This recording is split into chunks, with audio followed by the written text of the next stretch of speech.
On Tiananmen Square, Beijing, 2,000 children beat the drum for China's Olympic bid.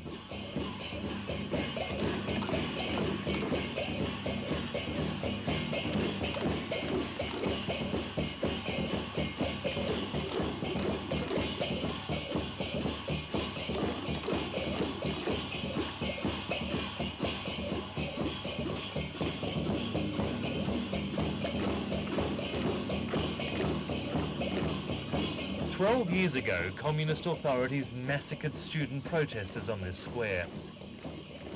China has been plagued by claims of massive human rights abuse ever since. But now China is showing a new face to the world, that of a friendly, open and peaceful country that deserves this ultimate accolade of international respectability. The director of the Olympic bid, Vice Mayor Lu Jingmin, is confident claims of human rights abuse won't stop China winning.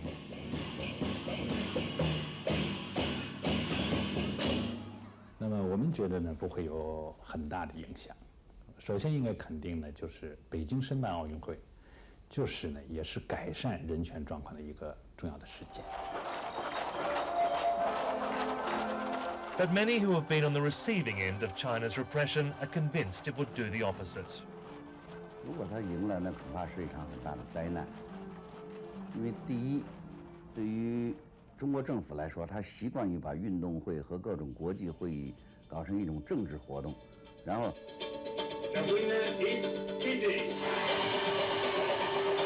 Western pressure on human rights helped Sydney to narrowly defeat China's bid to host the 2000 Games. But this time the calls to engage China have grown louder than calls to isolate it.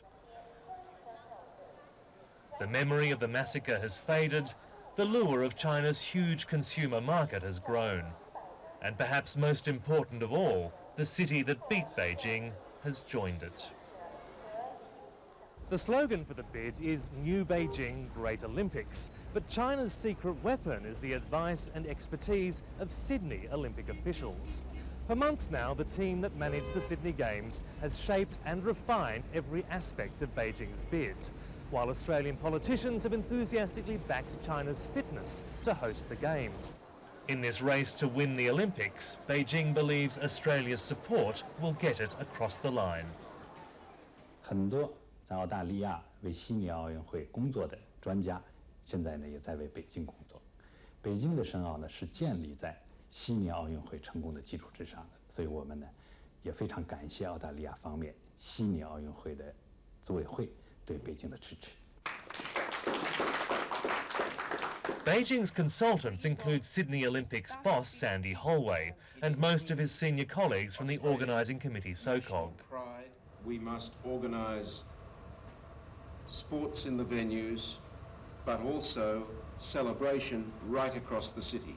Their advice has made Beijing's bid as impressive and reassuring as Sydney's, and their involvement has gone to almost every detail of the bidding process. Helping to draft and write and then refine and edit the bid books, which had to be lodged in Lausanne in January, then preparing the Beijing presenters for the visit to Beijing by the IOC Valuation Commission in February. Peter Phillips is a former diplomat who recruited the SOCOG team for Beijing. The most recent phase, of course, has been preparing and coaching and assisting the Beijing presenters with the actual presentations which they will make in Moscow.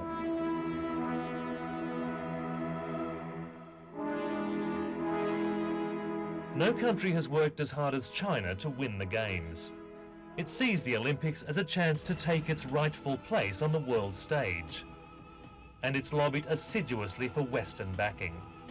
No country has been as happy to oblige as Australia.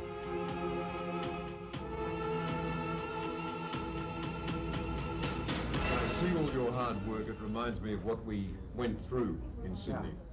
In recent months, a steady stream of politicians and officials has passed through Beijing to sell Australia's Olympics expertise.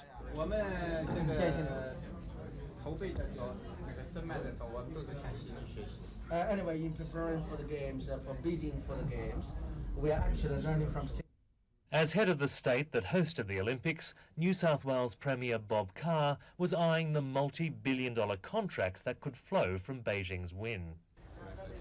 building extending the train systems. They couldn't do better than looking at a template at Homebush Bay Station.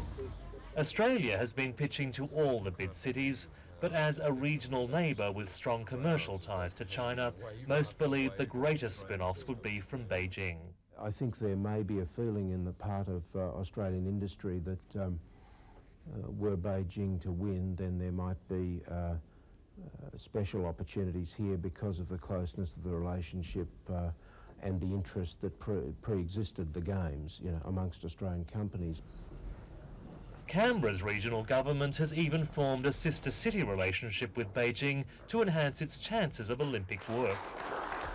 Part of its pitch for Olympics management contracts is unequivocal support for Beijing's bid. I have issued a media statement today indicating Canberra's support for Beijing's bid for the 2008 Games, and I hope that that will reflect the view of many others around the world that China is a very, very appropriate host for the Games in 2008. Okay.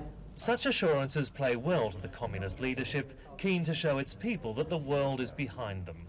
The stance on human rights is also remarkably similar.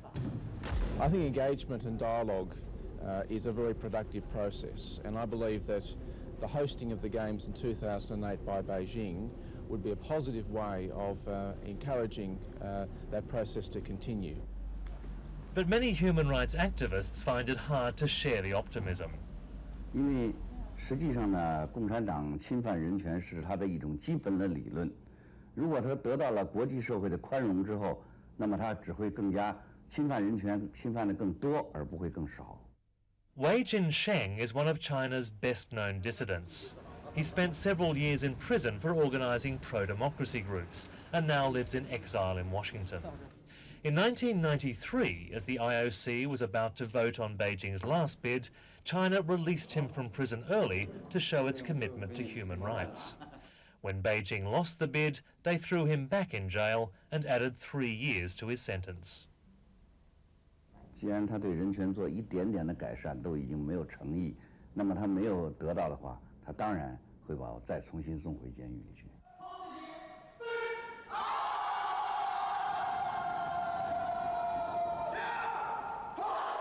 This time, China hasn't bothered with token gestures. Instead, it's used its firm rule as a selling point for the Games. In January, foreign media were invited to the launch of a new anti-crime campaign called Strike Hard.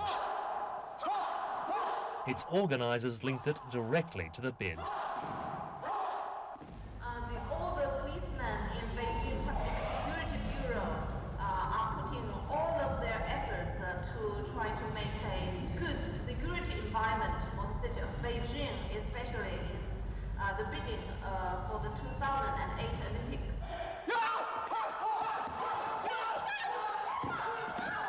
The Strike Hard campaign marked a major crackdown on human rights throughout the bidding process. The targets are major criminals, but in China that includes dissidents, democracy activists and members of unofficial churches. Particularly in the last 6 months or so, we've seen a drastic decline in human rights that we're concerned with, in particular with the beginning of Strike Hard and massive executions on a massive scale after summary trials. And we've seen an expansion of concern about so-called evil cults, including groups not just the Falun Gong. And also we've seen yet again the restarting of trials against dissidents who all they have done is posted information onto the internet. China has long led the world in executions, but rarely on the scale of recent months. According to official figures, China has executed 1,200 people since April. That is more executions than the rest of the world has carried out over the past 2 years. Dissident groups claim hundreds more have died in police custody.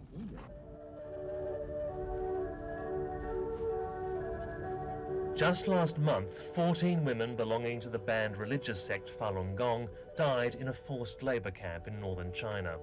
Authorities say they committed suicide. Falun Gong claims they were beaten to death. It is bad, and there's more than 200 people dead just because of the practice Falun Gong. beaten by police and they were killed in custody? Yeah, that's right. And most of the cases were tortured to death, and of course there were thousands.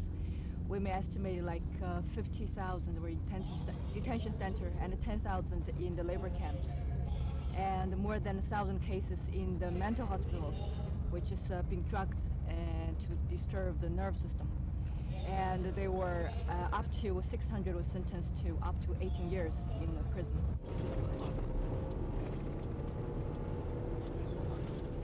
China is believed to have about 280 labour camps for dissidents and low-level criminals. Until now, it has never let foreign media inside them. I was one of 4 foreign journalists allowed a brief visit to Masanjia, perhaps the most notorious camp of all. Almost 500 women here are Falun Gong members, detained for offences as slight as distributing leaflets. The camp commandant, Zhao Chaoyang, told us they'd been locked up to free them from an evil cult. 当他们摆脱了李洪志的精神控制之后，精神面貌焕然一新，以积极的态度来对待生活，对政府的挽救充满了感激之情。 Their lives are a strict regimen of re-education. They rise at 5:30 each morning for intense lectures on the evils of Falun Gong. Then they watch videos denouncing it as a cult. We were able to interview the inmates freely, but only in the presence of camp guards and government translators. All of them denied they had been ill-treated.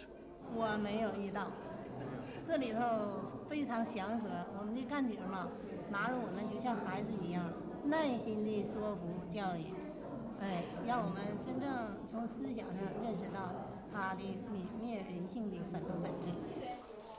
Most now agreed that Falun Gong was evil. 法轮功是邪教。法轮功是邪教。法轮功是邪教。 They will be rewarded for seeing the light. The women are held here without trial for between 1 and 3 years. They can be released early if they change their thoughts. If they don't, they face solitary confinement. In one room, we found an inmate holding firm to her beliefs. Zhao Yulan used to be a professor and hasn't lost the taste for argument. 这个我其他的人为什么转变？你应该去采访那些转变的人。 那么我为什么转变？我认为法轮大法它是宇宙的法理，这个法好，所以我没有转变。 During our brief visit, we saw no evidence of torture or beatings. The rooms seemed comfortable, the paint seemed fresh. But there was no way of knowing for sure if we were seeing the camp as it really was. Certainly the officials saw nothing wrong with locking people up for what they think. 可以说，绝大多数的法轮功劳教人员，经过在这里一段时间的教育转化，那么思想上都得到了不同程度的转化。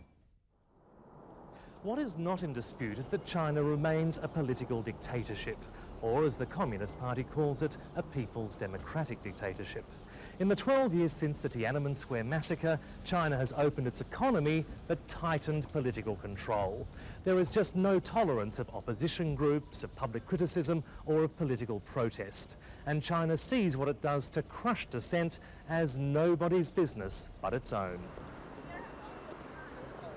For most of the campaign, China has skirted the issue entirely, insisting the West has no business dictating to an ancient country with almost a quarter of the world's population. 我认为用人权的这种旗帜来反对这13亿人的他们内心的愿望，是不符合人权的原则的。 And Chinese people do genuinely support their capital's bid. Whatever they may think of the regime, most have intense pride in their country. Their athletes' success in Sydney, where they won the 3rd highest tally of gold medals, has only increased it.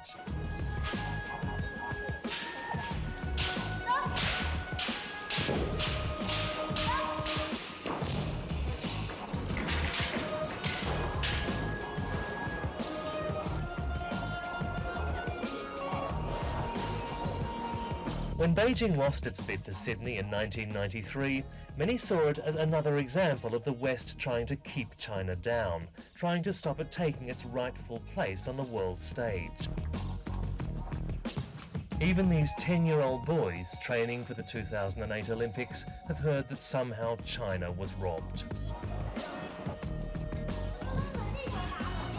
那个我听我爸说的，原来吃上本来就应该有我们国家，当时咱们国家没别的国家强大，所以呢，那个有些国家就趁这时机，就那个本来有些国家选咱们中国，他就告诉那些国家，你要选中国，我们就那个像什么打仗，跟你们打仗似的。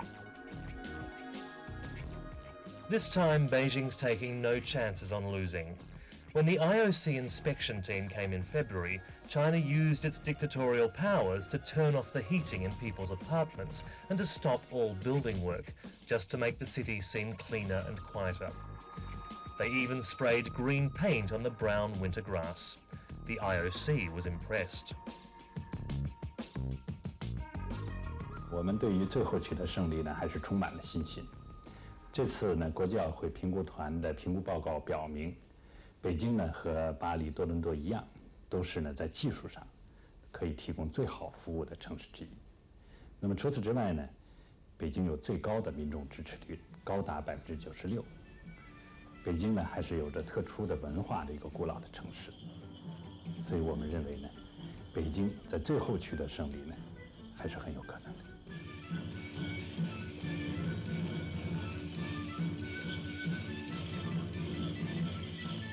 Most Chinese abroad have been just as enthusiastic. This 10-kilometre dragon scroll was sent from Chinese Americans in San Francisco to celebrate the bid. On International Olympic Day, 1,000 people unfurled it across the Great Wall. Officials said they were all volunteers, though from the waist down they looked remarkably like PLA soldiers. In the end, though, it may be the lure of 1.3 billion consumers that wins China the Games. Many of America's largest corporations are backing Beijing's bid. Australia is competing in a tough commercial race. But Peter Phillips insists Australian support for China is not just about money. The process of change and the process of emergence in China can only be influenced to the good and to the positive by China's winning the Olympic Games in 2008. And frankly, that belief greatly motivates me, and I think motivates a lot of the people who have worked with this ACT effort. 唯一的好处可能就是有很多的政府官员和他们的亲属会得到很大额的订单，会赚很多钱。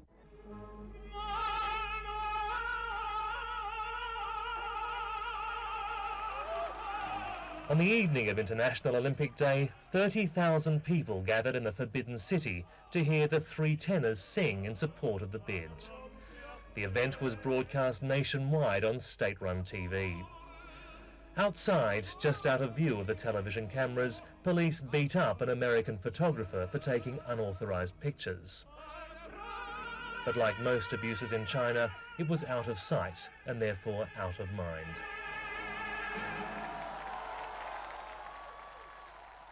It is these images that will help Beijing to victory. A modern city of ancient culture with a government skilled at staging mass events that appear to unite East and West. Barring a major upset, China is the favourite to win the IOC's vote, and Australia will be cheering it on. As in Berlin in 1936 and Moscow in 1980, the Olympic torch looks set to be handed to the world's greatest dictatorship.